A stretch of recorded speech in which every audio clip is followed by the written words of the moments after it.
This was the most... Michelle, I think it's because we changed the system and it was hell. I couldn't get in. That's fine. We're working through the bugs. So and you know about Gordon, he's probably having the same problems. So we will work to get him in. So start But there. have you spoken with him? Have you talked to him? Yeah, we're working on it. Just you're live now, Clara. Just start the But webinar. the problem is this is a webinar that I organized with Gordon, that he was going to direct it and direct the speakers. I was just going to present the speakers and leave it to him. I don't even know what he wanted to do. So that's the problem. It's in his hands, this one. That's fine. We'll get him in. Just start. Okay, just, get him in. Oh, Gordon's I'm in now. So, okay.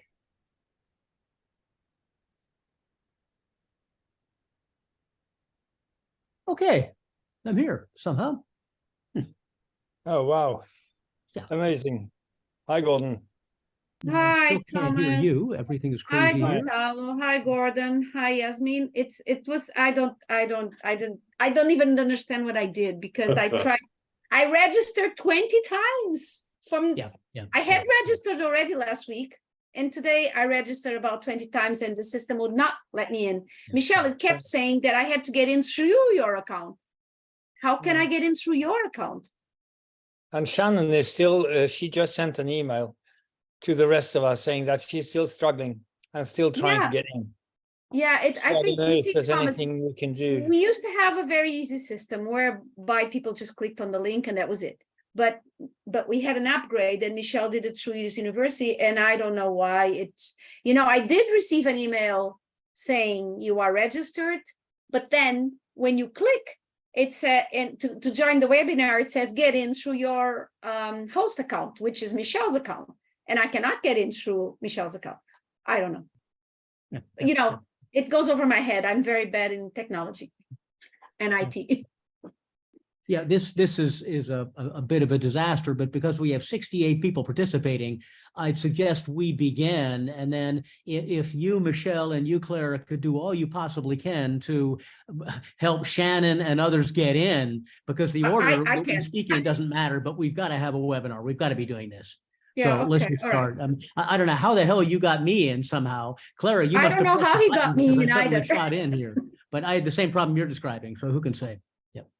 Anyway, I'll just jump in and get started if we can, because we do need to begin this whole process right away. Now, this webinar is based on the task force Making Anthropology Global. And this is from a WCA task force that began in late 2021, and it met monthly 2022 to come up with a document comparing the situations of anthropologists around the world.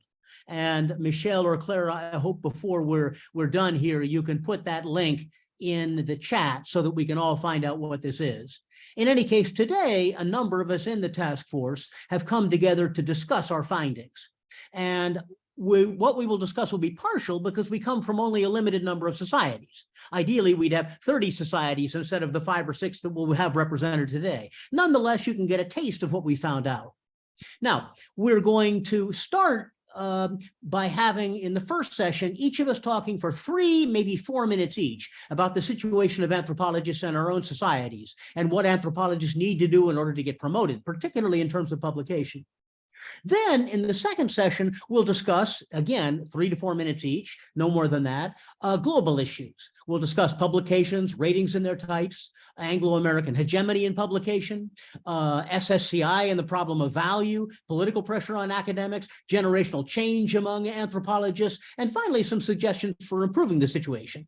And then we'll throw open the floor for discussion and questions, of which I hope we'll have quite a number.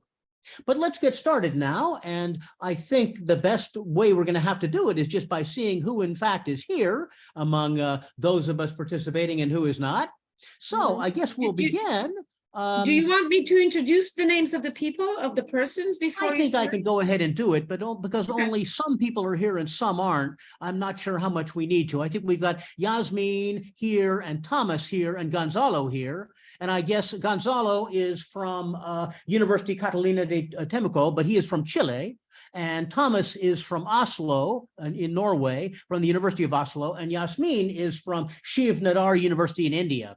And because there's only 3 here so far, let's get the other people in eventually. But Gonzalo, why don't you get started? Okay, good morning, good afternoon, and good night for everyone. I'm very glad to be here. It was a really rich, full conversation that we have along the year. Gordon asked me to speak fast and briefly. I can speak fast English because nobody will be understanding my pronunciation. I have a very short video. Don't get worried about that, Gordon. It's just 1 minute to share with everyone. Oh, Shannon's here. That's great. So let me share here. I think you are seeing the video. So I will talk about the video. The first guideline was to talk a little bit about anthropology in Chile. I will just talk about the academic university context to have a more delightful conversation after that. We have right now 9 degrees of undergraduate programs. We have 6 master degree programs and also 3 PhD programs of anthropology. They were north, center, and south of Chile. And the main issue that I will talk today is about, and also we have a National Anthropology Association that was founded in 1984. And we have already 11 Congress of National Anthropology. The main issue that I will talk today is about the ossification. I named that. It's not really an active category, but everyone, if I say ossification, will understand my point in Chile. So what is ossification? You can see the document. I put the link of the document in the chat. I hope that you can see and you can download the document. I don't will read everything that is put in the chat, but I will talk about three main aspects or 3 main impacts that have the ossification. Yeah. So what is good ossification? Ossification is that today in our national context, the most important thing is the index published that is named WAS. So the SSI. And that has 3 main impacts. So the first one is the access and the promotion of academics in the university. So to get promoted, you have to get a number of important published work in this index, in the WAS index. The second main point is about, that is very important, linked with that, is the access programs and the national funds for the council. Yeah. If you don't have any WAS publication, you will not get any grants. So that's also a very important issue. And finally, the third point is about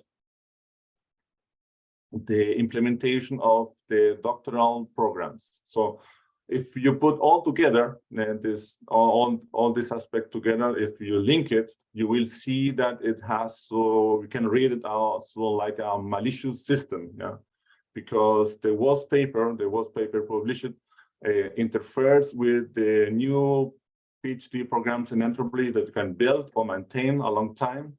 Also, if you want to have a promotion in careers in an academic aspect, you have also to have mainly WAS papers. And also to get the funds, you have to have WAS papers. And in the next intervention, I will talk about why this is so like a maleficious system. What's the consequence if you're only getting value with the WAS paper? WAS paper is SSI. Yeah. And the rich thing about this task force that we can so see the other countries, that it's kind of different, very different for each of the countries.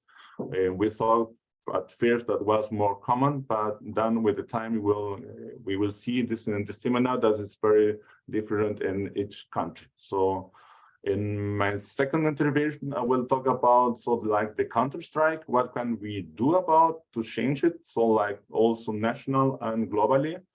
But we have so a first counter-strike that the anthropologist has made in the national context, that they have put a new equivalation. So WAS right now is the same thing that like ERI Plus index. That's very important because WAS, there are few reviews that are WAS, and they mainly are in English.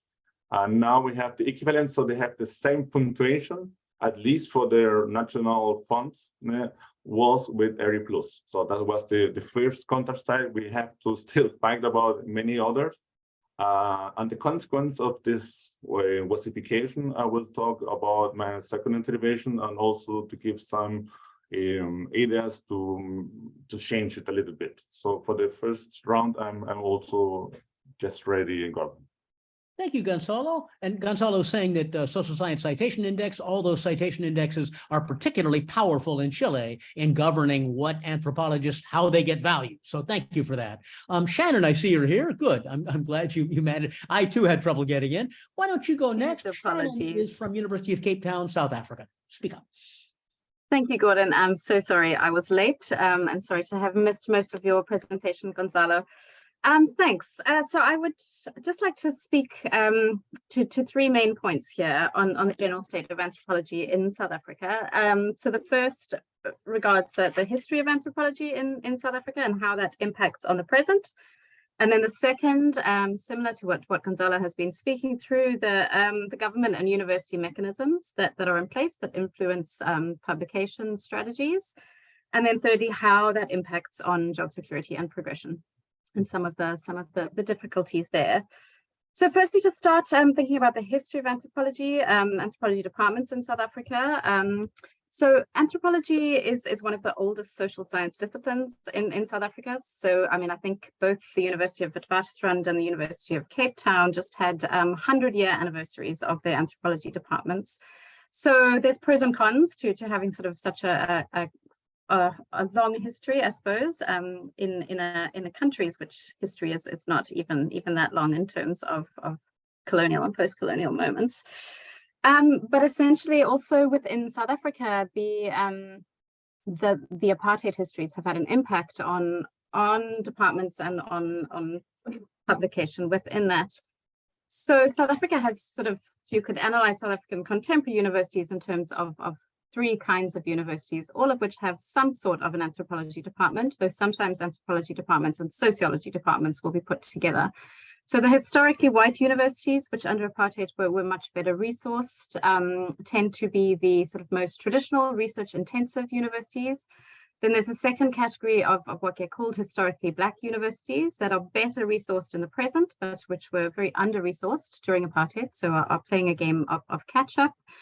And in those departments, on the whole, they tend to be sociology and anthropology put together, not in every case, but in some cases.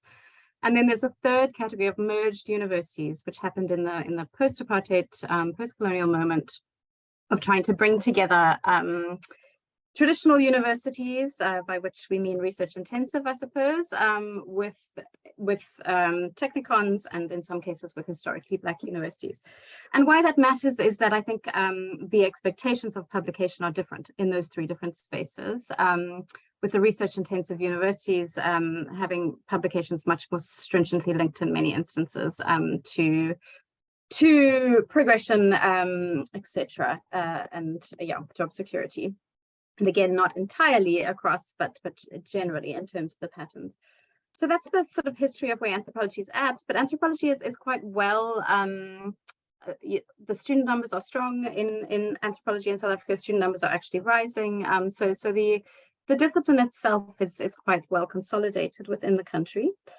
In terms of government and university mechanisms that influence publication, it was really interesting to be part of this conversation on a global level, because I came into it thinking, that South Africa was a space that was very much influenced by global hegemony in terms of where we publish. And it was actually very interesting to discover that in comparison to other spaces, South Africa has a really quite robust local publishing industry.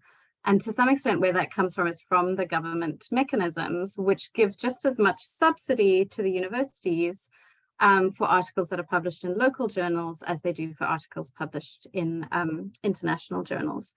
But that being said, there still is a kind of internal hierarchy, an internal valuing in terms of promotion criteria, in which international journals are ranked a little bit higher. But the fact that the subsidy is there means that local journals are able to exist, able to flourish. And in terms of anthropology, so South Africa has Anthropology Southern Africa is the regional anthropological association, and within South Africa hosts the Anthropology Southern Africa Journal, which is a very strong local journal. And then just the final point there in terms of job security and progression, much like everywhere in the world, sort of tenuous, precarious posts are becoming much more common for people entering into the discipline. But that being said, South Africa also has very stringent labor laws. So when people have permanent posts, they tend to be fairly solid ones. And the progression there does, in terms of the conversation we're having here around publication, it relies very heavily upon research publications. So even at entry level, anthropologists will be expecting to be publishing, and certainly as they move up the ranks, they will be expecting to be publishing in international journals, even though we have very, very strong local journals. I will leave it there for now. Thank you. Okay, well, thank you, Shannon. That's a very different picture than from Chile. South Africa has its own system, a little more localized, it sounds like. Next, Thomas from Norway, from the University of Oslo. Jump in. Yep. Thomas. Yeah. Well, yes, thank you, Gordon, and thank you for this opportunity. I think this is an important conversation, both because of similarities and differences between countries and the role of anthropology. I believe we shall talk more about our shared issues in the second part of this webinar. So now I'm going to just say a few things about anthropology in Norway. Norway is, in terms of demography, a small country, 5.5 million people per inhabitants. I mean, much smaller than both Chile and South Africa, for example. Anthropology has been and is rather privileged in the Norwegian settings. There are many of us. There are many people who can call themselves anthropologists, who work as anthropologists, either in an established university or at an applied research institute or elsewhere, in the media, as consultants, in the bureaucracy. Anthropologists are around and they are known, as it were, in the public sphere. And there is a great sort of range of opportunities for anthropologists. And anthropology programs are taught at the 4 historical universities. We have several more recent universities at Oslo, Bergen, Trondheim, and Tromsø. And you can take the entire sort of education in anthropology at either of these universities, if you should choose to do so, up to the PhD. So they can all award PhDs in anthropology. And there are also courses taught in lots of other places, including polytechnics. So nurses and police are exposed to, and they have to be exposed to, a bit of anthropology. And anthropologists are visible in the public sphere as well. So they are known much more so than sociologists these days. So anthropologists somehow are more often contacted by the media. They more often write op-eds in newspapers and appear on the radio than, for example, some of our neighboring disciplines, such as geographers and sociologists. There are historical reasons for this that I'm not going into here, but you can read the entire document, and there will be a few references there to resources. Now, concerning promotion and publications. Well, as elsewhere, it boils down largely to publications. SSCI and other citation indexes are not used systematically, but one is aware of them, and they are taken into account. But when it comes to promotion, it's a fairly simple system in Norway, because in order to get tenured, you've got to have a PhD and you've got to have a few publications, which more or less automatically makes you eligible for an associate professorship. So applications for promotion are largely by people who are already tenured, who have an associate professor, who are associate professors, and who apply to become full professors. So the criteria for promotion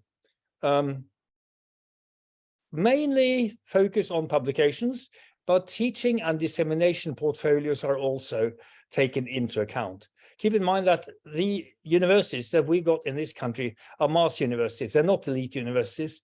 We're not Oxford. So teaching anthropology to undergraduates who will go elsewhere and do other things and work as anthropologists is a main priority. And this also entails that the competition for research funding, just as in Chile, is fierce, because research funding enables sabbaticals and enables you to qualify to a full professorship, for example. We have a local system of classifying journals. There are 3 categories of journals, and they're classified in categories of 0, 1, and 2. Okay, 1 gives a few credit points and to you and some money to your department, releases some funding for your department, not much, but a bit. 2 gives far more credit points. So the sort of the Journal of the Royal Anthropological Institute ranks much higher, than the Journal of Mauritian Studies. And 0 you can put on your CV, but it doesn't count formally. But it may, if you have a lot of rather decent articles in rather decent journals, which for some reason are classified in the category of 0, that would still make a difference when you apply for promotion. Every year there is a national committee that evaluates applications for promotion, and some are declined and some are accepted. Typically, the criterion for becoming a full professor would be to have published, in addition to other things that I've said, one tries sort of to take a full, as it were, perspective of what people have done. So if you've done a lot of teaching and you've designed a lot of courses, that could, tip the scales in your favor, even if you haven't published as much as others.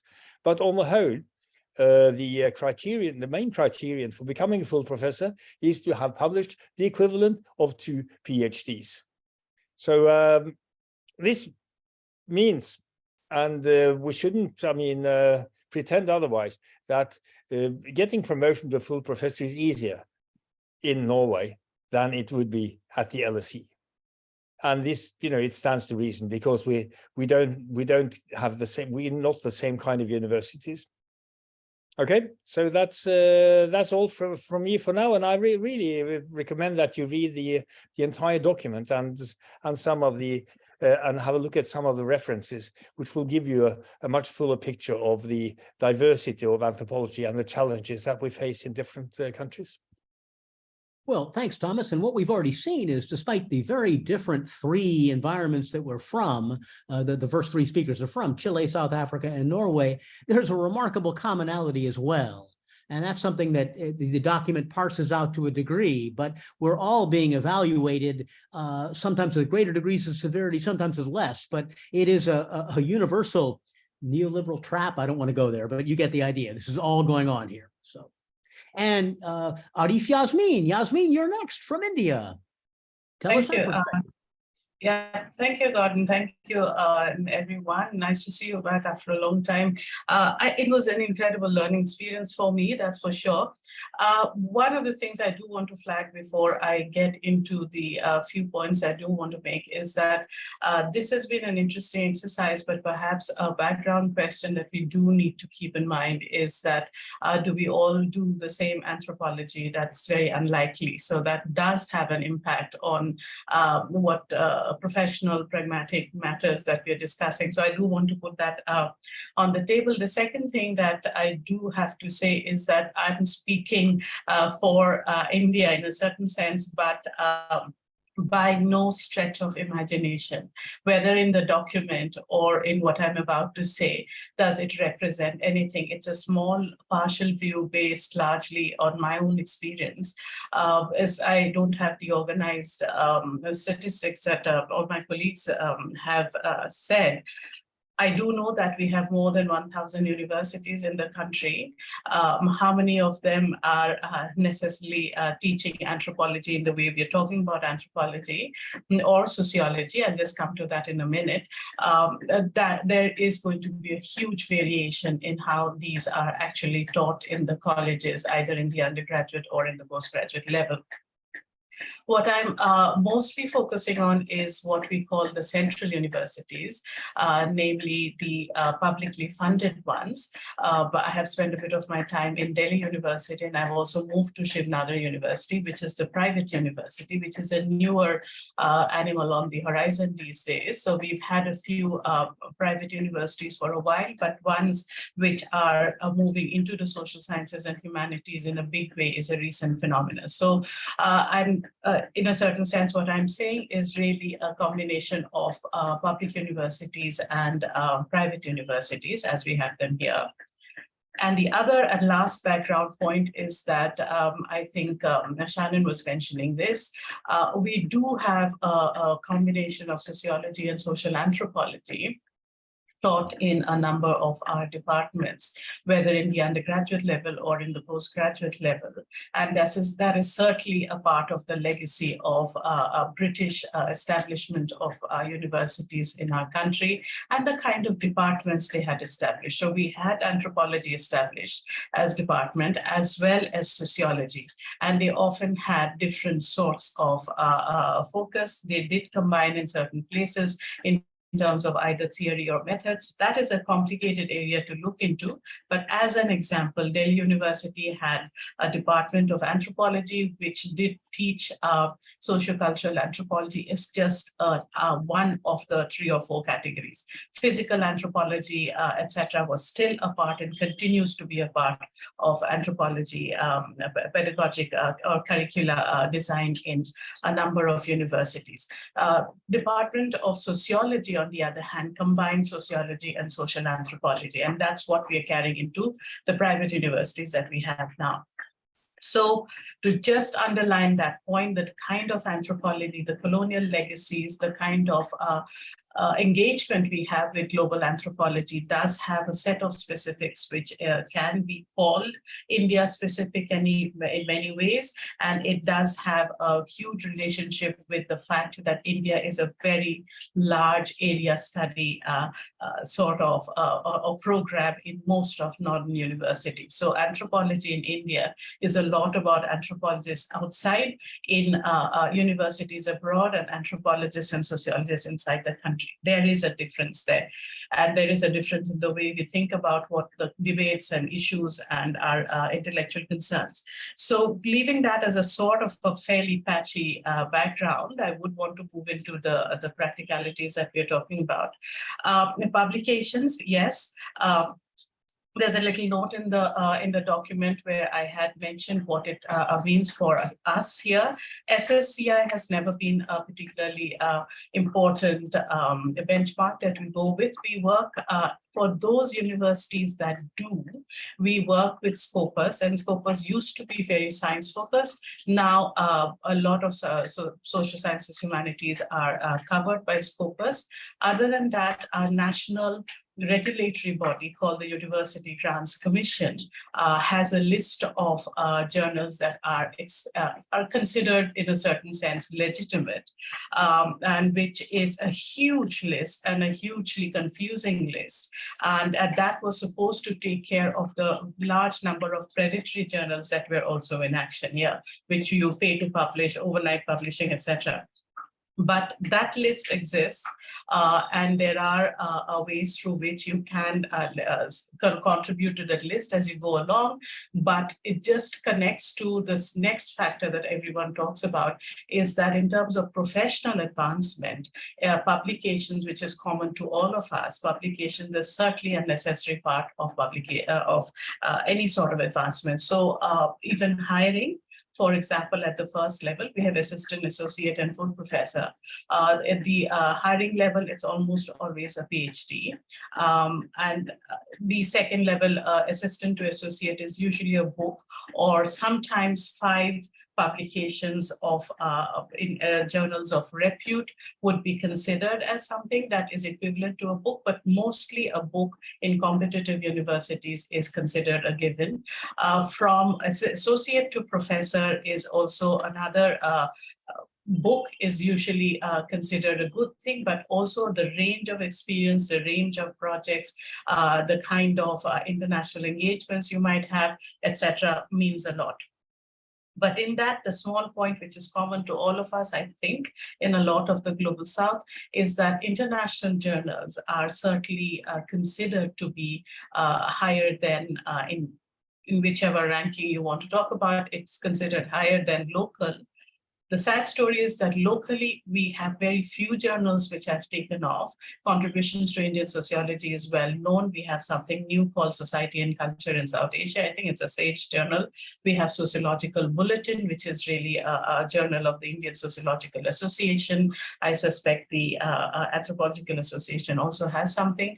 So local English language journals are rare.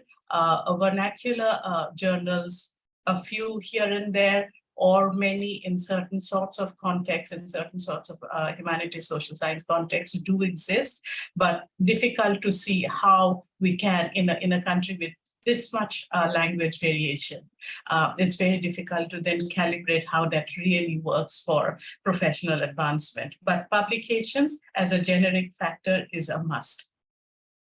Having said that, I will also suggest that there is qualitative differentiations in who publishes where and who evaluates those publications, for what reason, at which point of hiring or promotion, is something that I will certainly leave with just a big question mark. But by and large, at least as professionals, lot of anthropologists do aspire to publishing in international journals. Does it happen? No, it doesn't. Mostly because also of the kind of divide that all of us know about, that good journal publications only come out of the North. Academics in the North are almost always thought to be better scholars. And we at the South in India are almost always only informants, and our discussions are necessarily limited to our own whatever kind of intellectual debates or discussions that we might be interested in locally. So that periphery center divide continues in very many ways. And quality is a part of that. Funding, etc., which I don't think I have the time to go into now, but maybe later as part of the discussion. But I'm sorry about not a very organized presentation of facts, but I just think it's just so much here. It's too vast a country to put down in 3 minutes of summary. But thank you again, everyone, Gordon, for getting this all together.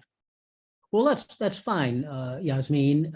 You do give the Indian perspective, and I should say, I think the second half of this webinar is going to be more interesting than the first half, because when we begin getting into some of these global issues rather than on particular countries, it does take on a particular commonality that we're going to see rather clearly. Now, I apologize with the chaos here so far. What happened is we were Zoom bombed last time, and it was deeply offensive to a number of participants. So that's why we've entered this new forum, and we see we're having difficulties. I mean, how will the audience ask questions? I'm not sure. Michelle, I leave it to you. I'm also waiting for James to come in and speak of China, but he's not here. So I will then speak of Hong Kong. I guess this is an occasion in which I have to stand for China as well. Now, Hong Kong is quite interesting in its way of doing anthropology. There's only one central department. Conditions are quite good in terms of salary. We're among the highest paid in the world. Course requirements, 2 and 2, that's fine. Office staff help is superb. The situation is very good all in all. However, it's extraordinarily difficult to get tenure or substantiation. We tell junior professors in anthropology, you should have a minimum of 1, but preferably 2 international publications a year. They generally must be in English, despite the fact that most professors are native speakers of Chinese, Cantonese, or Mandarin. But it doesn't really count. It's got to be in English. Writing books does count, but still, again, they can't be in one's own native language. Now, in some recent years, as many as half of the candidates for tenure, known as substantiation in Hong Kong, in the Faculty of Arts, which anthropology is in, have been denied. So there's this vast rate of denial. The key to success or failure is generally not done by publishing according to a given list of journal articles. It's rather the 5 or 6 or 7 external referees that they bring in, experts in your field, that you have some choice in choosing, but not very much. And a single negative comment by any of these is enough to deny somebody tenure. And I've seen that rather clearly in my tenure as department chair. Every 6 years, there's a research assessment exercise conducted by which academics' research is assessed. This is true in many Commonwealth countries, but about 25% of the department's budget is determined by this. So it's quite ridiculously strict. Now, why? It's because Hong Kong University provosts and other top management, like university management around the world, are obsessed with university rankings.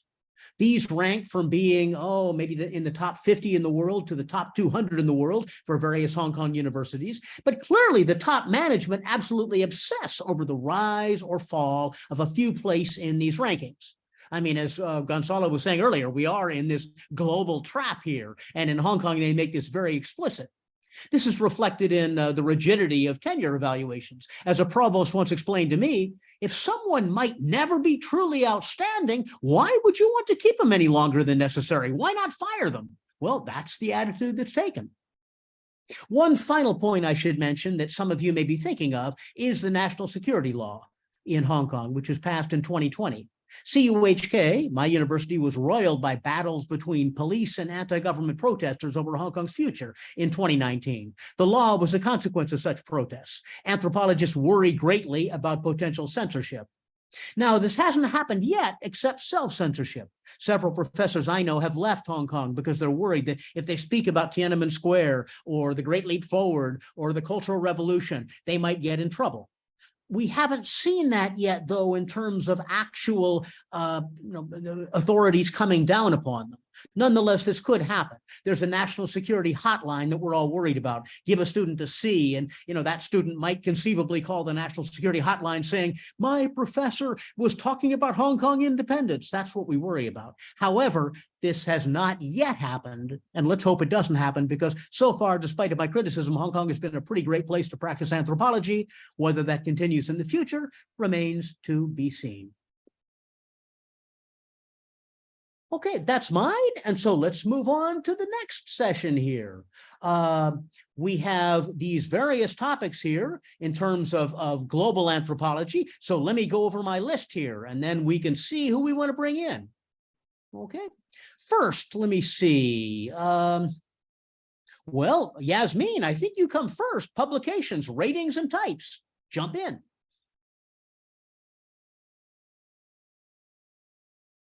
If you're ready, maybe not, okay? Who wants to jump in? Because we've got all these different topics, we can bring them in. Thomas, you talk about political pressure. Maybe you'd be a good person to start here. Well, maybe, yeah. I'm sorry. Oh, there's Yasmin. Okay, Yasmin, I'm and then, sorry. okay, sorry. Thomas, you want to go ahead? Please go for it. But I thought you're the most interesting of us lot, so probably we should keep you for the end. You go ahead. Go ahead, Yasmin. Thank you, Thomas. It's a lot that has already been said, but I think what I had written in the document was in 4 or 5 sections. So I'm simply going to stay with that kind of storyline, which is that what are we looking at in terms of publications and types, right?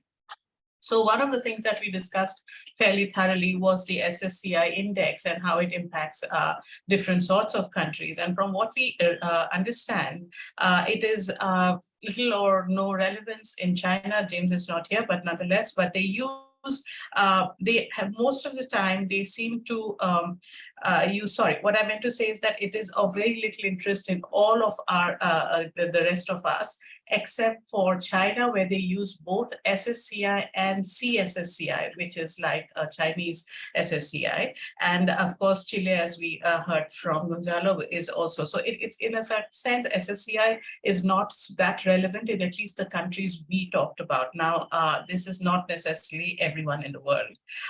Most countries, like we heard from Shannon, South Africa have their own lists. I think if I'm not wrong, Shannon, it's a DHET list, right? And Norway have their own nationally developed ranking system, as Thomas has just said.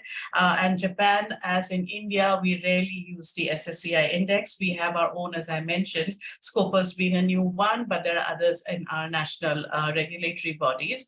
And a lot, and this is something I will underline, is a lot of what we discuss as far as these indexes are concerned. They are very deeply tied to the ranking system.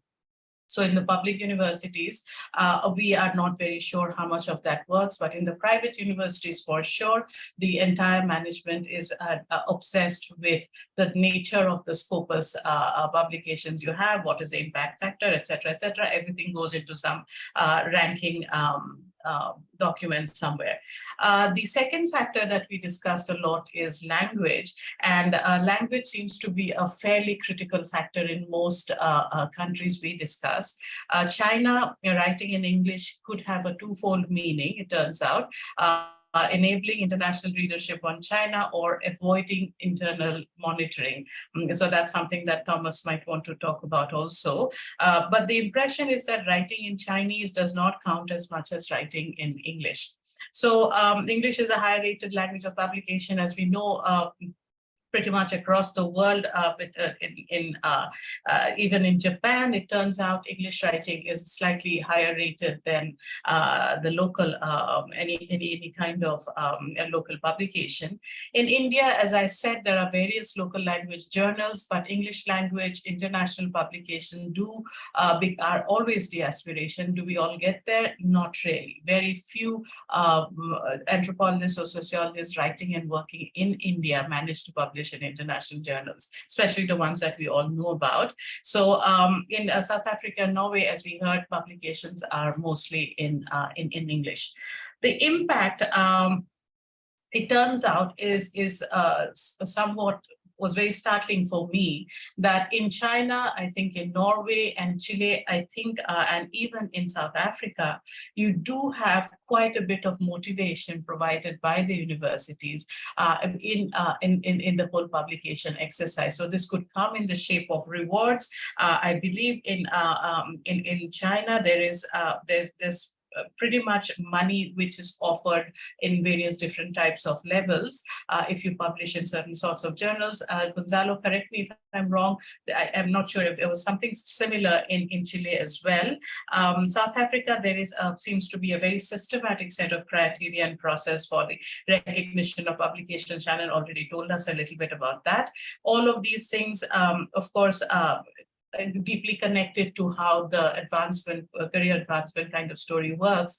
So in India, there is really no monetizing of any of these efforts. If you are in a generous private university, some departments like economics or hard science people, which doesn't relate to us at all, do get money to publish, but certainly not the humanities and anthropology or sociology, right? So these are the kinds of differences which to me seemed like, because I was doing this little note, seemed to be one of the places where the practice of professional anthropology seemed to be quite varied.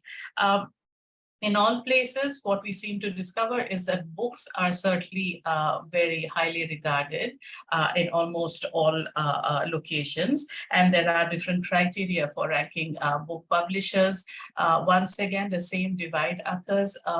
We in India currently have very few publishers which continue to operate. Oxford has shut down India operations.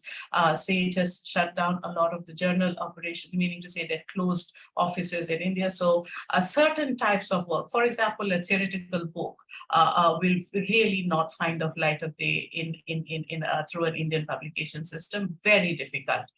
University presses have never really taken off in India, except for the foreign ones who operate in India. But this is something that is a fair bit of a tragedy within India, but not comparable to other places. It seems like that most reputed universities do seem to have publication houses, at least in I think in Norway, if I'm not mistaken. But I don't think that's quite the case. South Africa seems to have quite a good publication thing, not necessarily with books, but certainly with journals. But the rest of us are not doing very well in terms of publishing houses in the global South, at least. Again, this is a limited number of countries we are talking about. In fact, if you want, I'll tell you, my note really handles Hong Kong, South Africa, Chile, Japan, China, Norway, and India. So this is, as Gordon said, right, in the beginning, we're not the world, but it does give you a sense of the variation that we are working with. So that's roughly a very small summary of the long discussions that we had on the citation, publishing, and the SSCI type of index and how important that Great, is. great, Yasmin. And I want Shannon to go next with your face, because you talk about Anglo-American hegemony, and that's pretty important. But just to give a brief note, I mean, Yasmin, you're absolutely right in what you're saying. And I might comment that there's an overall bizarre world situation where 80% of the anthropologists in the world are required to write in the language that 20% of them happen to know as native speakers. And that's rather bizarre. That's the situation that we're in, but it's completely ridiculous. But university rankings and the fact that so many, the largest proportion of anthropologists are in the Anglo-American Center, that's the root of the problem. And that's your topic, Shannon. Jump in. Thank you. And just before I begin with the more formal stuff from the document, to say that, I mean, we're seeing really small changes in South Africa, for instance, where people are able to produce PhDs in Indigenous languages rather than in English, but it's really early days. And then it becomes very difficult in terms of how does that then translate into, yeah, all of the rankings that we have. Anyway, so what I'm going to talk about now is Anglo-American hegemony in publication and citation practices. And really what this is, it's there in the wider document, but it was a space for us to think a little bit across the different settings and thinking about, yeah, what kinds of pressures are put in place in each context. And I think it's quite clear from what we've said up to now that each space is quite different, but nonetheless, all contexts are experiencing some form of pressure in terms of where work is published and in what form. So in some spaces, the SSCI carries a great deal of weight, Chile, India, China, while in others, local ranking and indexing systems do seem to matter more, so Japan, South Africa, Norway. However, whether it's the SSCI that's being used or a local system of sort of determining legitimacy, it seems that across the board, international journals or international publishing houses, which is usually shorthand for publications that are based in the global north, really do carry prestige, particularly those with high impact factors. So there's some kind of pressure exerted on anthropologists across all the contexts discussed here to publish at least some of their work in English language journals based in the global north. And this pressure can be seen in terms of job security or career progression, which was the case in South Africa, Nigeria, India, Hong Kong. It can be seen in terms of income incentives, such as in Chile and China. Just the desire for academics to be internationally read and cited, which came up in the Norway setting, in the South Africa setting, in the Indian setting, or the pressure exerted by management to sort of ensure a rise of their institution in global university rankings, which we saw coming through from Japan. So while there's no context that we looked at in which publishing in international journals is the sole criteria for academic progress or job security, in all spaces it really matters in one way or another. And I really think that that matters to us because it obviously has effects on the kind of knowledge we produce. It has effects on who we produce it for. It has effects on the language in which knowledge is produced, the language in which it's read. It has effects on the citational universes of particular fields, the survival rate of local journals. So one of the questions that was asked in South Africa during the Rhodes Must Fall student protests from 2015 onwards was really whether research agendas were relevant to local communities and to local questions, and what academic research was for, whether it was concerned with academic prestige or social justice or real world problems. And the patterns from across the different contexts that we've discussed in this group really show that these are very relevant questions. And anthropology as an academic discipline has obviously always taken local concepts really seriously, right? That's often what we work with in our analytic work. But it's very clear from the discussion across all the different contexts that where the work is published really affects its perceived legitimacy.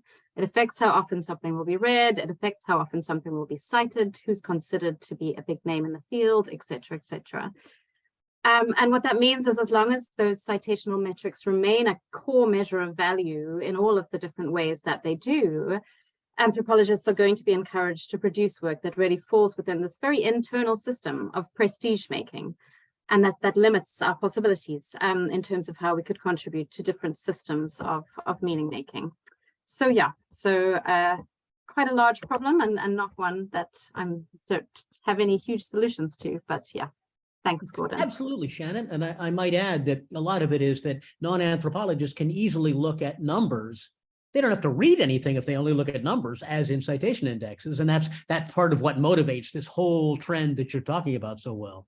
Now, I think we'll probably move on to Gonzalo next, and then Thomas, because your topic is so interesting, you can round up before I try to offer some solutions. But very quickly now, I see that questions are being asked in the Q&A. Greg Accioli has a great question that would be good, and I know some of you do. So I guess because we don't yet know this format, write questions in Q&A, and I think Michelle can then bring you in later on. But for now, Gonzalo, jump in. Thank you, Gordon. So why are the papers, magazine, or publication language that worth more? It's a very anthropological question. And then we are aware that there are variety of scales on forms, but I think that discussion about value is a very anthropological issue. Yeah?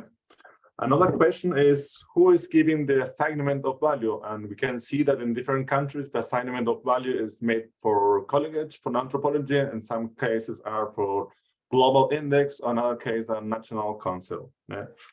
Why is the discussion on also maybe the fight about value so important? Well, because right now, so in this different kind of model, different kinds of scales on different kinds of form, there are some primary hierarchy of homogenization. Yeah? And that always when there is a system that make values on this hierarchical model, we have subordination. And so the question also has to be made about what we are subordinated. So in some cases, there are other kinds of publication, like Norway, that Thomas told, there are some that want 0, 1, and 2. So why are there some that value 0, another that value 1, another value 2? So if we don't talk about this, so we always make our own academic career, but I think that the grade of this group that we can stop a little and say, why is the highway like that? So, and it's very important because in this hierarchy model and this subordination, it's not only affect the publication on what we write, because also they affect our time, yeah? The disposal of time that we have as academic, as professor, as a researcher, as person, as family integrated, so, and all is subordinated, all what we do, and the social impact, the ways that we want to talk about in different kinds of way for the community outside anthropology, because we know that in the last decades, where people are saying around the world that anthropology is closing every time more and more and more. So why anthropology is closing? Because don't have time. So the subordination of time is a very important issue. To get free again of time to read another kinds of zero publication, another kind of ways, the time to be on it again, to make other kind of social links with communities. But it's very difficult if the only way to assignment value is a hierarchical model that recognizes a few things. There are very few things. I'm not saying only about publication, because this model that we know that it's different kind of in all the countries that we are giving here the task force, but again, it's always a model of assignment of value. And when you assign value, you have putting things inside the model and putting things outside the model. on why are things getting outside the model, and which kind of things are getting outside the model, yeah? And who is making the question about this assignment of value. And I think like anthropology, I think like that CA on the World Anthropology Union have to put this question. And if you can dream a little bit, because we always have this kind of sad conversation, but always we want to dream. And if we want to dream, we don't have to really good solution about that, but we dream about maybe to discuss, because it's very difficult to discuss that, a worldwide reciprocity index, or maybe a global recognition index value, and that where you can put a segment using reciprocity of all language with different kind of language, but we have to put value for all the kind of things that we do. Yeah, and this is not only, I'm repeating that, it's not only about rating articles and determinate this is or articles of books or a promotion career. So if we discuss value, we are talking also with our societies and also with the global impact of the being alive right now with a neoliberal context. So to get back to the discussion of value, I'm thinking about Graeber, Maus, and Marx, is to have a better conversation with our own societies and don't get away from our societies, because if we see work as a main frame to think about anthropology, I'm not just talking work in the academy, yeah. As also Thomas said, we form students that they work in all kind of works, yeah, on places. So we have to link again with that.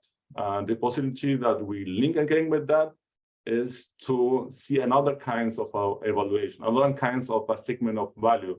So for that, this task force has been very important for me to understand that it's not only one world system of value that I thought before, but the question of value and the counter-strike is something that we have to really assume for us, for WOW, for the WCA, for our local association, and to put again this link with society.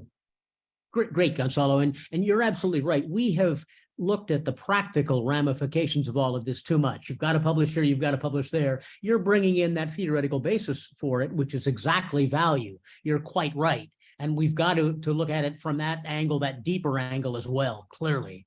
Now, I see Gang Chen here. James, you're here. Great. If we see your face, I'll be extremely happy. But meanwhile, Thomas, all that we've been talking about is political thus far, but bring in the explicit politics. Yes.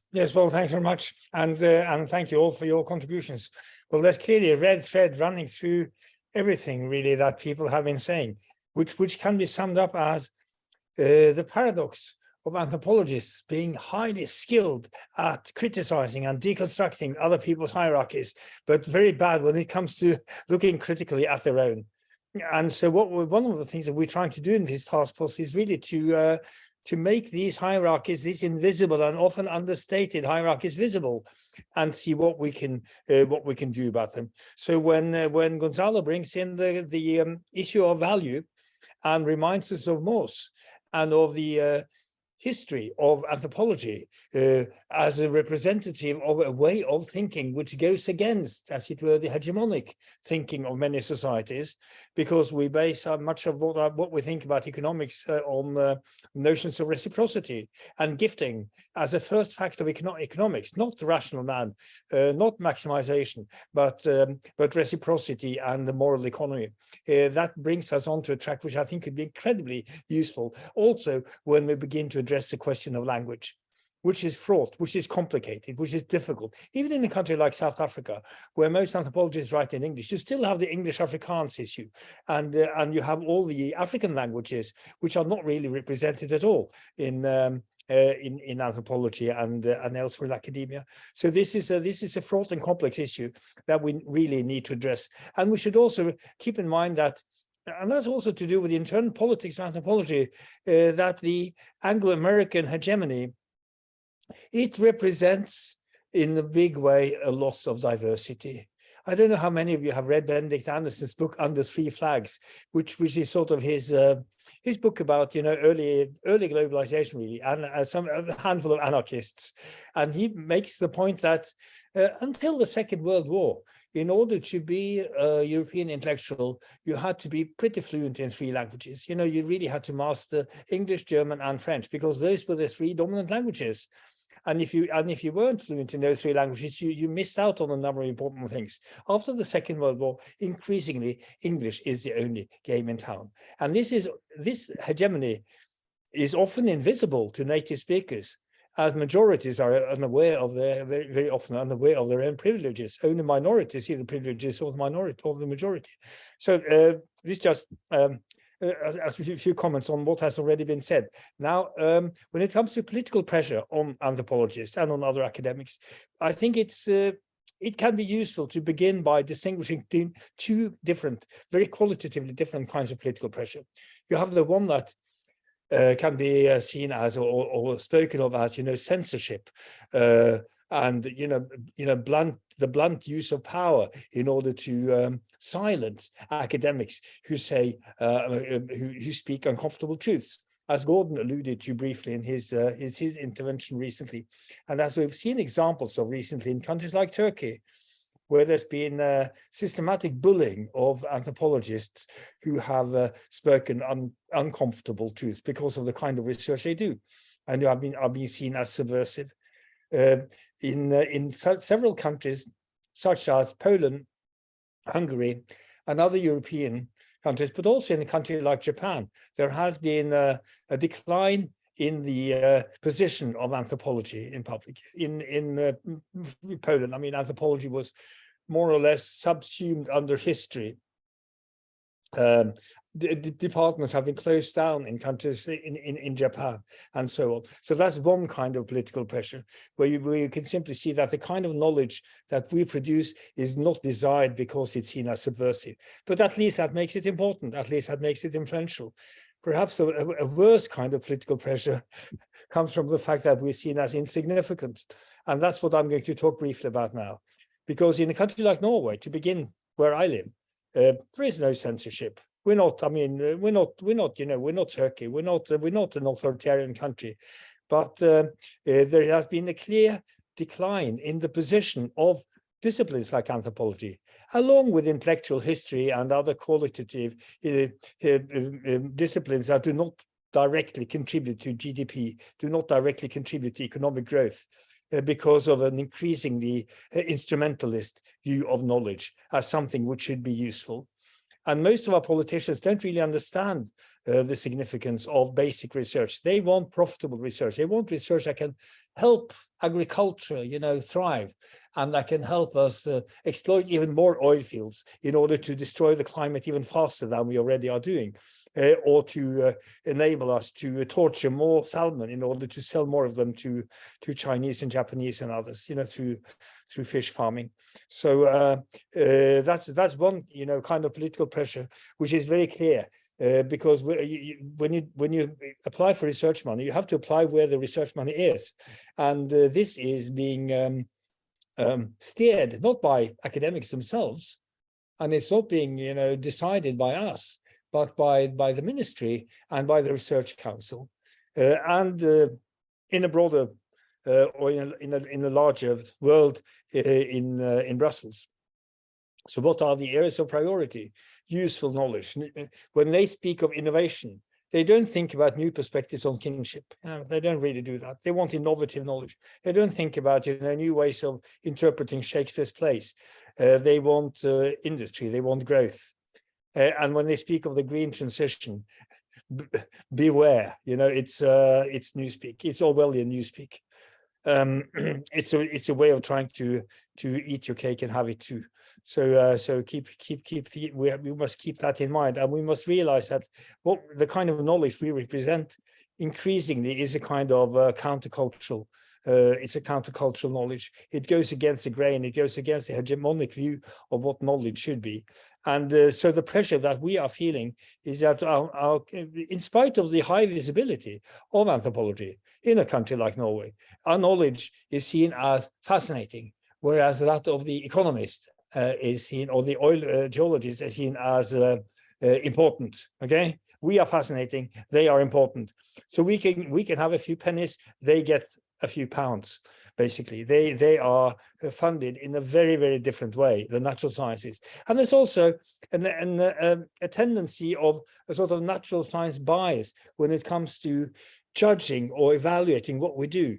The monograph has had a declining status among anthropologists, and the book, not to mention the book written in Norwegian by the intellectual historian about trying to enlighten the Norwegian public a bit about the French Revolution or Nietzsche or whatever they write about, a declining status. The monograph doesn't count; it counts much less when it comes to publications, credit points for publications than articles. So for your institutions and for yourself, it would be better if you spent a year writing 4 articles than if you spent 5 years writing an ethnographic monograph.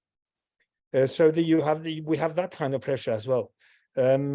We may like monographs, but they don't count the way they should. So there's a quantification regime and a new public management view of knowledge, which is skewed towards the way in which knowledge is produced in the natural sciences. It should be useful, it should be profitable, it should contribute to GDP. Sanskrit scholars and intellectual historians, just like us, they also see funding dwindling and also student number decreasing, because the signals they get from politicians is that it doesn't really make sense for you to study Sanskrit or to study anthropology. I mean, do something useful, do something that will get you a good job. Become a dentist or an oil geologist or a scholar in the natural sciences. So this is a kind of more subtle, less explicit, but very perceptible political pressure that is put upon us. And the situation has changed quite dramatically for anthropology, I think, in several countries, only since the early 1990s, when anthropology was seen widely as providing some of the keys that we needed to understand the contemporary world, the post-Cold War world, the post-apartheid world, the world of the Yugoslav civil war, of globalization, of the internet, of multiculturalism. You needed anthropology for that. Just as we needed sociology and criminology when I was a kid in the 1970s, in order to understand that people who commit criminal acts do not do so because they're bad people to begin with, but because they've had a bad childhood, because they've grown up in a particular kind of environment. In the same way, anthropology provided some of those keys in the 1990s, and this situation is now gone. It's a colder situation for us. It's a more difficult situation, and the kind of knowledge we represent is, as I said, it's increasingly a countercultural kind of knowledge, where we insist on the significance of local knowledge, which is not the sort of universalist, one-size-fits-all knowledge, and of reciprocity as being prior to maximization. So these are some thoughts on the kind of political context in which we live, and I believe that the language issue feeds into and relates directly to what I've been talking about, because it's also about diversity, it's also about local knowledge, and it's also about the recognition of the ability of people who write in Romanian to say something which is just as sensible as someone who writes in English. Yeah, and that was a deeply important statement. And what you have brought in, among other things, is the fact that while many of us have been thinking about Anglo-American hegemony, there is an overall decline in anthropology around the world for exactly the reasons you give. Practicality is all that counts. In Hong Kong, I haven't seen that, but everywhere else I certainly have. That's exactly what seems to be going on. And this is a general danger to our entire discipline. I love it when you said that, economics is important. Anthropology is only fascinating. Oh, man, that's terrible to hear. Yeah, but that's exactly the case, I think. Now, James Gang Chen. Gang Chen, are you here? We need you. You are here just in time. Great. Okay, now what I'd like you to do is tell us briefly about China. You didn't hear the earlier stuff, but you can tell us about anthropology in China. And then you also thought about generational change in anthropology. So it's your floor. Speak up. Oh, okay. A brief introduction, anthropology in China. Anthropology was introduced from the West to China at the beginning of last century, that is 1910 something. Then differ from West anthropology. At that time, anthropologists pretty much focus on study Chinese themselves, or the majority of Chinese, not minority, not a lot of tribal groups. Now, after 1950, China, the education in China underwent major changes to try to follow a Soviet model. So anthropology was combined into ethnology. So many anthropologists working with ethnologists to launch big, huge projects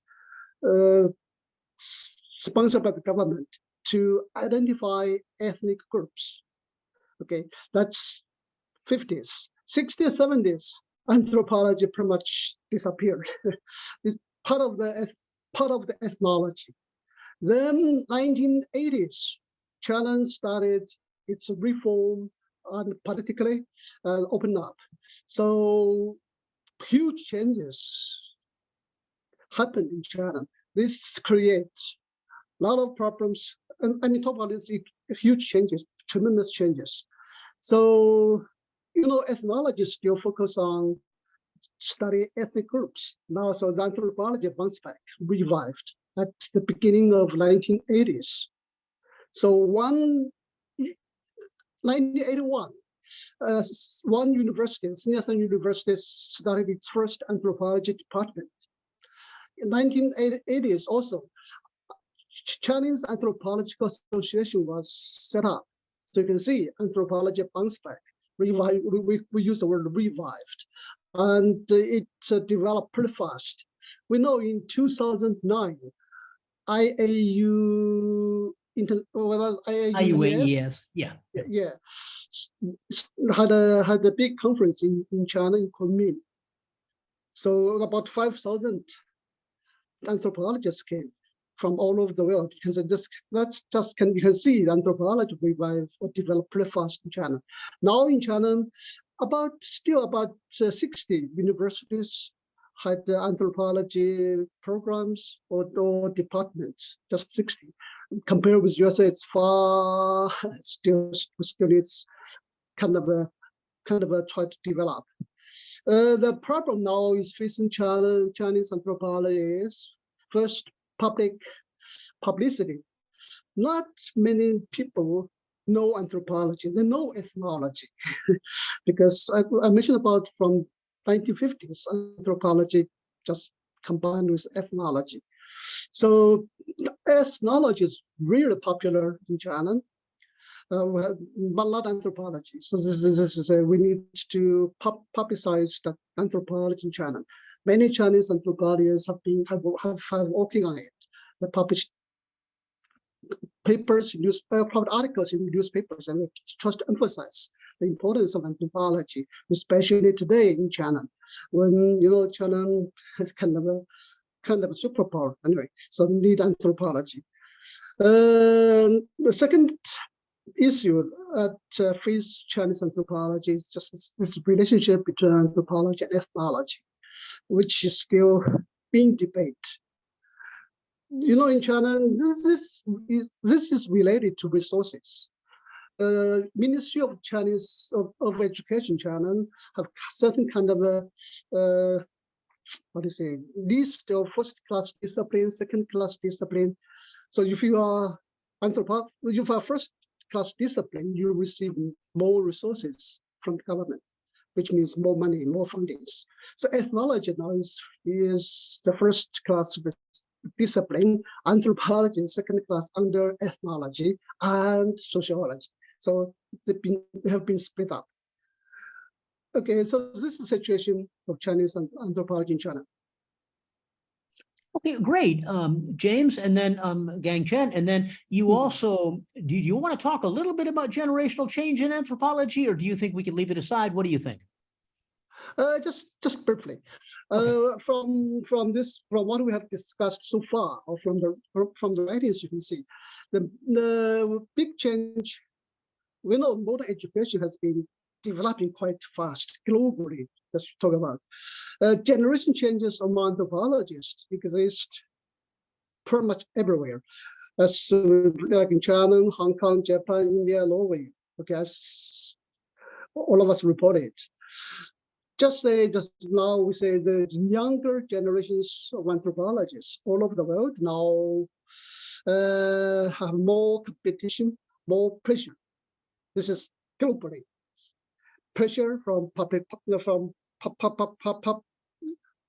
publication. You have to publish papers. Competition from you can more and more anthropologists come out, and also competition from other disciplines. As you guys mentioned about before. Okay, this is just general cases. I don't want to take up time to just one country for one country. Okay. Yeah, but you're absolutely right that there have been these changes, and they are, I think, auguring well for our discipline, despite the pressures that Thomas was talking about. So we will see. Now, just a message to everyone listening. I'm going to go next, and I'm going to talk for about 4 minutes about possible solutions to some of these issues. Then we're going to go on until the second hour. So we're going to have a total of 120 minutes. So there's about half an hour. And Michelle, there's a number of things in the chat, but if you can allow people who have asked detailed questions like Greg to come on and ask us, it would be terrific. If you can't, we can just read them off the Q&A, but there are 3 or 4 questions, and I hope some of you write some more. Okay, some possible solutions here. Now, first of all, it seems that some form of evaluation of anthropology professors is inevitable. In our task force, we saw that in Japan, for a while, seniority alone was the only grounds for promotion, but we agreed that's broadly untenable. But the issue is, I mean, what kind of evaluation do you want to make? It's inhumanly strict in a place like Hong Kong. You've got to have some evaluation, but on what basis? And Thomas wrote about how this should be done on the basis of policy reports instead of just academic reports. Certainly, Gonzalo was speaking about value as an underlying issue. How do you value? Second, evaluation should take place not simply using one criterion of publishing in certain specified professional journals, but should encompass other activities as well, like contributing policy reports or writing for a larger public, both of which are important. Now, recently, impact is more important, as a couple of you have emphasized, writing for a broader audience. I think Greg in his comment mentioned that. I think Shannon may have mentioned this as well. So it's beginning to happen. But still, it is writing academically for one's fellow anthropologists that counts more. Is that too narrow? 3, Anglo-American domination of citation indexes such as SSCI is deeply unfortunate and can be solved only by anthropologists in a range of societies citing from local, national, and regional sources rather than from the Anglo-American core. This is a reality. It's not that the Anglo-American core is trying to, abuse everyone else. No, it's simply they get most cited, so they count more. It's anthropologists all over the world who have to cite their own localities, their own local anthropologists. This is the change we really need to make. And of course, allowing these journals to count. Now, 4, there is a vast discrepancy in pay and benefits, as well as in expected duties among anthropologists in different societies around the world. We haven't talked about this here, but even among the anthropologists who appear now, we probably have a gap in pay of, a magnitude, a full magnitude, 10 times more. And certainly if you look at anthropologists around the world, there's an enormous gap. This reflects the world as a whole, but of course, this reflects how we can interact. Zoom may be free, but certainly if we interact in meetings, where is the money going to come from? I would agree in a socialist world, but in anthropology, clearly we don't have this yet, just as we have it nowhere else. Now, another issue. 5, the gap between the global north and the global south in anthropology is not only apparent in citation indexes, but also in places where anthropologists do field work and how they're funded. Anthropologists from the global north come to the global south to do research, but the obverse rarely happens. The implication of the funding disparity is that funders in the global north don't trust scholars, anthropologists in the global south. This is beginning to change. I know Wen or Gren certainly is working on this. Other funding agencies are too. But so far, the global north counts. That's what we see. And that attitude continues, although it's being eroded. Finally, world university rankings have become ubiquitous and place particular pressure on the global south. Universities of the global south, almost by definition, lack the resources of the global north. And so to place all these universities on a global scale is problematic. This is especially true of anthropology, since in many countries of the global south, it's under threat as an independent discipline. For example, how many students are willing to go from the global north to the global south to study anthropology? Not just to do research, but to study. Very few. This can only be rectified in the long term, but must be steadily worked towards. This too should be an anthropological ideal. Now, the suggestions I just offered are going to take a long time to begin to solve, but this is where we want to go with a task force like this. What kind of solutions can we come up with? Let's talk about this and about what we've all been saying. Questions, comments? Okay, so just so you know, I can allow people to speak, so I guess I'll allow Greg, but anybody else who in the audience who wants to speak, please put up your hand. I know Ellie has it, so we'll just allow different people to talk. So Greg, are you there? Can you hear me? Well, yes. Yeah, but show me your face, Greg. I want to see you again. I don't know how to do that, given the way this Okay. is set up. Okay. I don't see an option for people in the audience to have their face shown. Okay, speak up.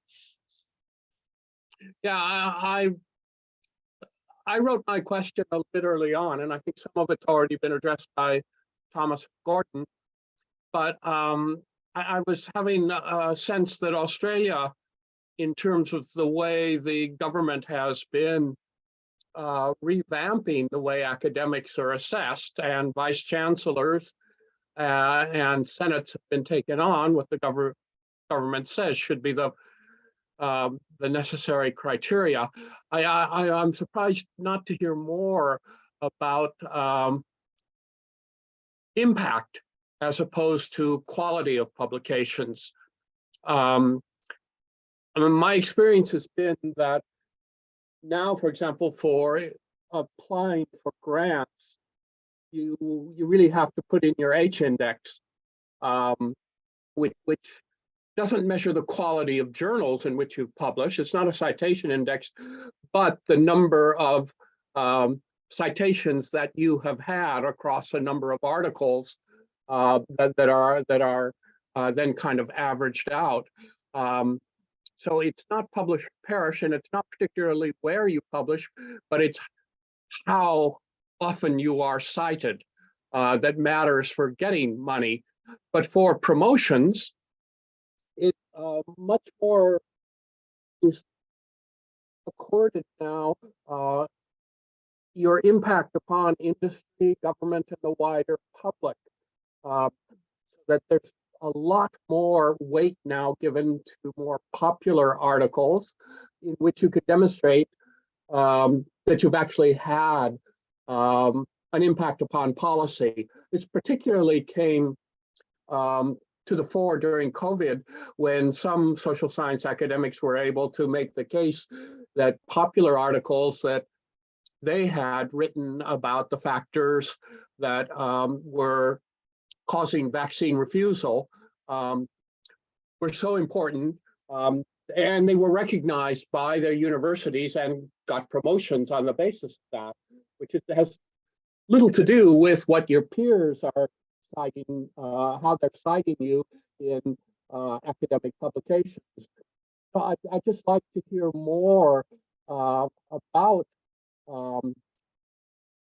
how impact is measured, how it is regarded by universities, particularly where in countries where the public universities dominate, as they do in Australia, as opposed to quality of publication and such.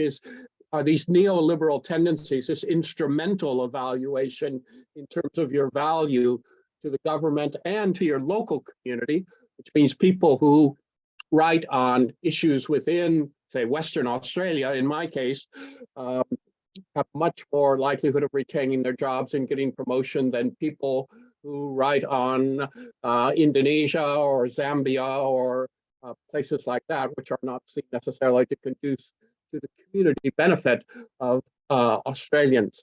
So I'd just like to hear more about that from the panelists. Thank you. Yeah. Anybody else who wants to talk, please put up your hand. Yeah, but let's jump in and answer first. I'm sure we have things to say. Thomas, you go first. You're mute, Thomas. Yeah, right. Here we are. Excuse me. So thanks a lot, Greg. Important issue, and then it's a very important question. What is impact? Is it making a difference in the real world, or is it being quoted by a handful of like-minded intellectuals whom nobody else reads? Or is it dissemination, publishing in popularizing websites such as A Conversation, which is very, where Australian academics are punching quite a bit above their weight. So what is impact? I think it would be fair to say that at our university and in our part of the world, impact increasingly is making your university visible as a brand. Increasingly, that is what is being seen, because there is competition for funding, for students, for attention. And so if you can be an ambassador for your university and make it famous in the world and in your country, that is the kind of impact that your vice chancellor is going to like, because it helps him or her build your university or polytechnic or college as a brand. So it's not exactly necessarily the kind of impact that we would prefer, but it is the one that is being felt. I think we should interrogate that critically within this group and within these networks. What kind of impact do we want to have? I think we should have an impact as anthropologists on climate and the environment to a much greater extent than we do.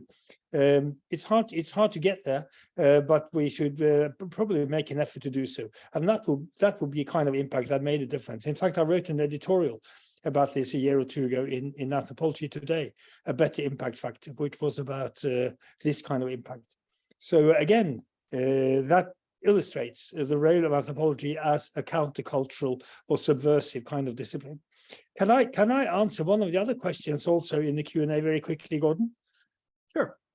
Yeah, just very quickly, because I saw Peter Skalnick said something about language again, and I forgot to mention that during my own intervention, that there is clearly a hierarchy also among the countries where people are not native speakers of English. Some teach English from a very young age, so that if you go to the Netherlands or Denmark, adult Danes and Dutch are usually quite fluent in English. So the threshold is lower. Secondly, some countries are rich, so they can afford to hire native speakers as the language editors, so that when the manuscript is submitted to the journal, you don't look stupid, because you don't make silly mistakes. You don't make grammatical or syntactical mistakes, because you've had someone run through them who is not GPT-4, but who is a real person who has understood what you were saying and has improved your English. And to Norwegians, this service is available. We can apply for it and we get it. So money, Gordon, is not just about salaries. It's also about this kind of thing. It's about, as you mentioned, fieldwork, where you can go on fieldwork, but also about how we can get help. Writing good applications for research money from Brussels. We have an army of people helping us with those applications. In Prague, they have none. They have to do it all themselves.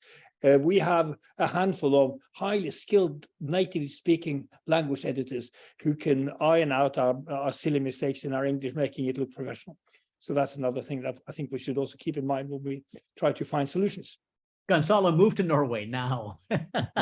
Yeah, absolutely. That's exactly what we see. Yasmin, I think you had your hand up, didn't you?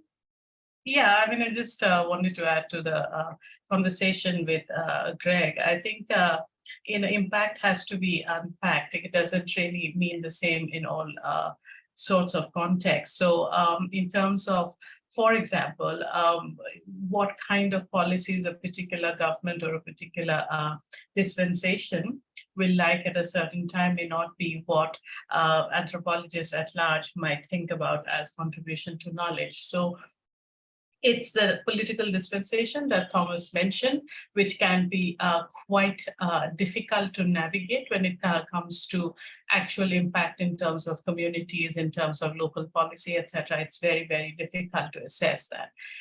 Formally, of course, we have no funding agencies. The few that we do, very small funds that do come from government agencies. By now, we have a fairly understood sense of what must be worked upon and what mustn't. So there is a fair amount of problem there as well.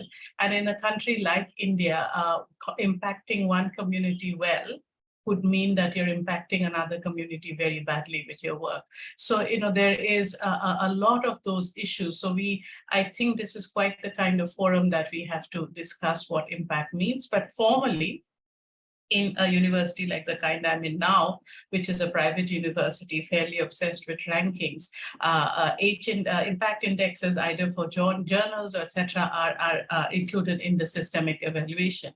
That individual, the kind of H indexes that you're talking about is also part of what is asked of you, but that doesn't deter from the fact that anthropologists or sociologists or humanities, social science people in the South as a profession find it very difficult to publish in journals, in the mainstream journals that everybody thinks has high impact. So those sorts of things make the question of impact very, very different. And as Thomas was saying, all of that, those grant writing, support for grants, etc., do not exist in our universities. So, it's not even an imagination. As I was just saying to someone in India, in a country as large as India with more than 1,000 universities, one of our students from my department, because Wenegren is making an effort, is the second student in the whole country to have got a funded fellowship for dissertation work. So, impact of what we produce is a very large range of issues. So I think we really need to think about how we can parse that out. That's what I wanted to say. A good point, Yasmin, in that gap, and that is huge. But I want to also maybe agree with Thomas. Greg, I'm more cynical about impact. Because, for example, in Hong Kong, what impact means is helping the government change its policies. If everybody hates the government, if it's a tyrannical government, then why the hell do that? Now, they also say it can apply to NGOs, but there it consists of getting, top people in NGOs to write flowery letters saying, oh, you've been such a wonderful person. I mean, it becomes fairly ridiculous. It's not just a matter of how many people have read your books. It's a much more detailed matter of having for research assessment exercises and impact, which counts for a great deal, having these testimonies about how you have aided them in their work. And that's instrumentalist again. But that's exactly the same kind of thing. It's political power all around. Yeah. So Henrik Sinding Larson has his hand up. So I'll ask him to talk. Yeah, thank you. There is no place where I can be visible. My question is, I'm curious. I'm from Norway, colleague of Thomas, and I very much agree with Thomas' view about the possibilities and privileges we have in Norway. But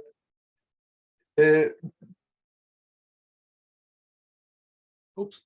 Sorry, but try to see whether they can add him as a panelist. So, okay, no.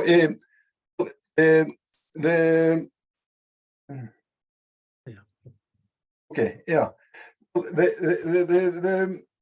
The question is, I wondered, or my impression from listening to this is that university funding and anthropology funding and everything is in play. We anthropology departments are in financial situations where governments, research councils, and all different kinds of financing is affecting the discipline.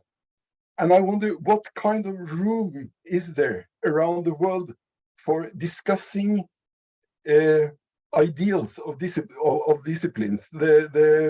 What should we like the discipline to be? Or is it just trying to survive in a pressured situation? And particularly, I think about the role of anthropology in relation to interdisciplinarity. For me, one of the most important parts of anthropology has to do with holism, to see how very many aspects of life is joined together. And I see, ideally, anthropology as a very good place for interdisciplinarity.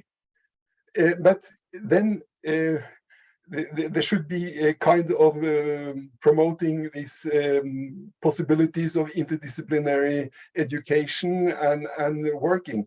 In Norway, there are certain, once again, privileged situation, but there are now a commission led by a governmental commission to study extremism, led by an anthropologist with a lot of different disciplines. And I see anthropology as this possibly interdisciplinary crossroad.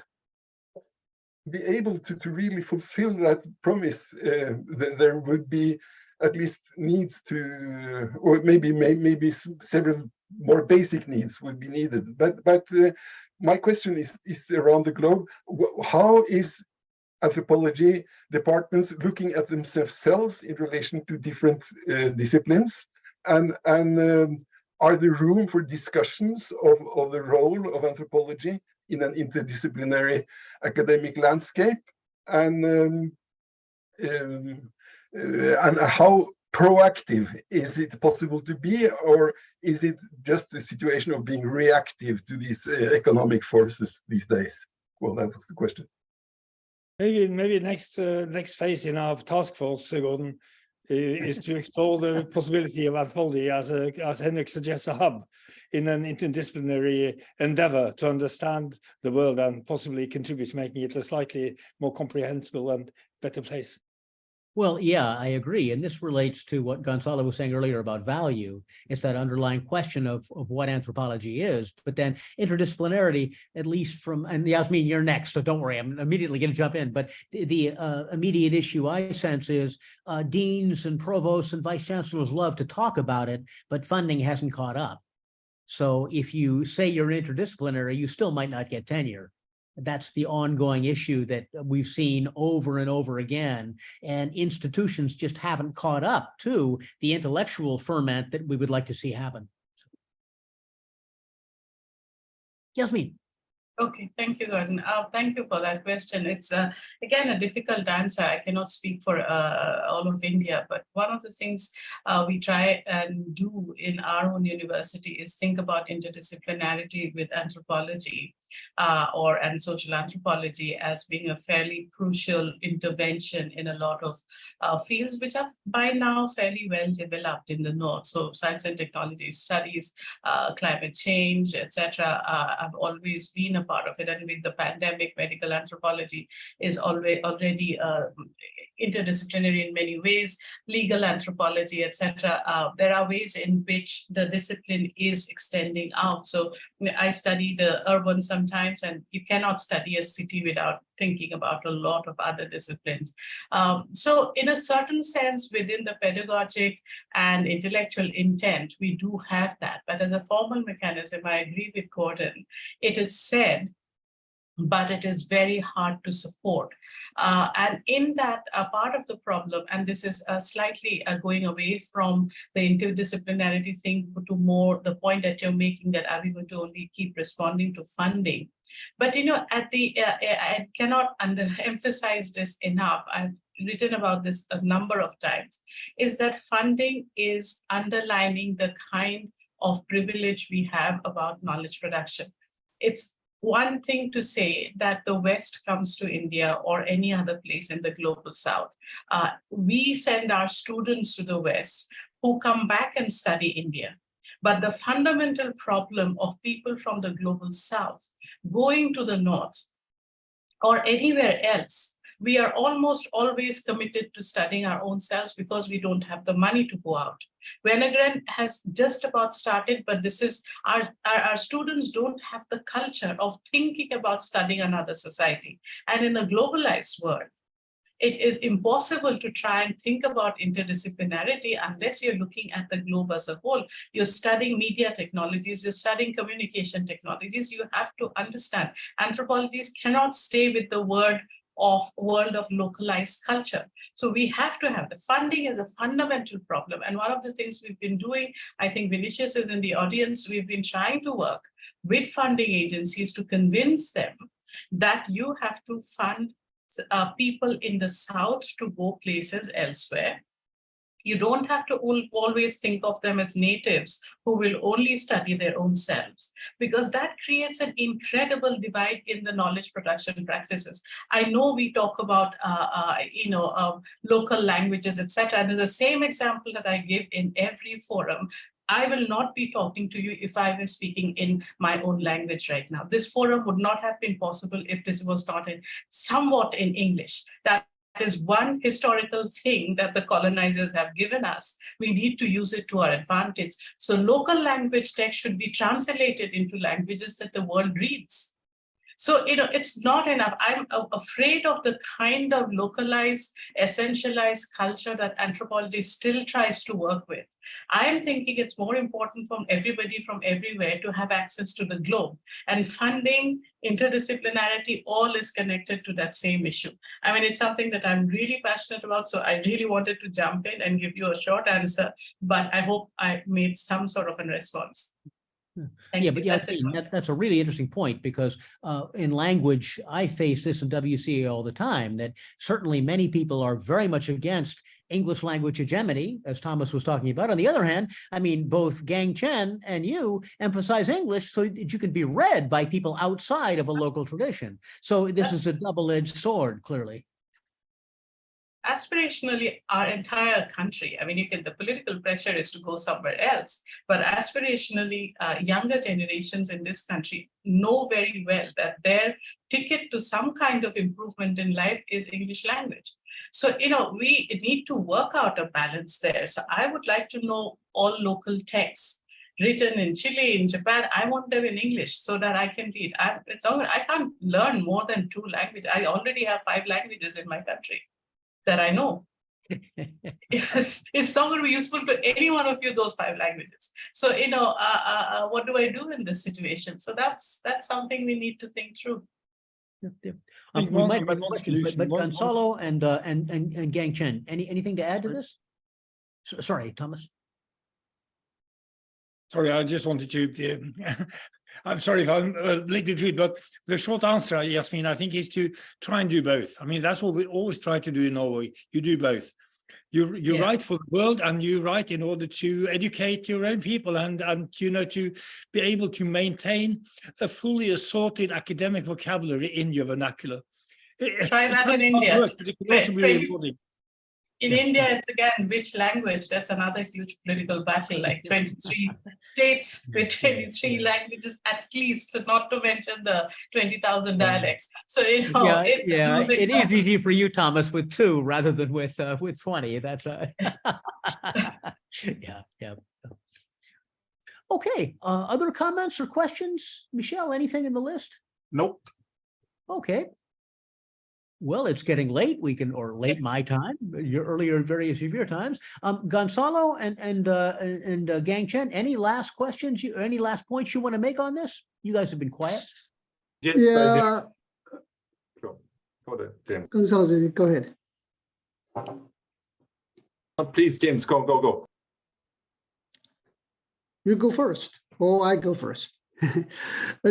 Just really quickly.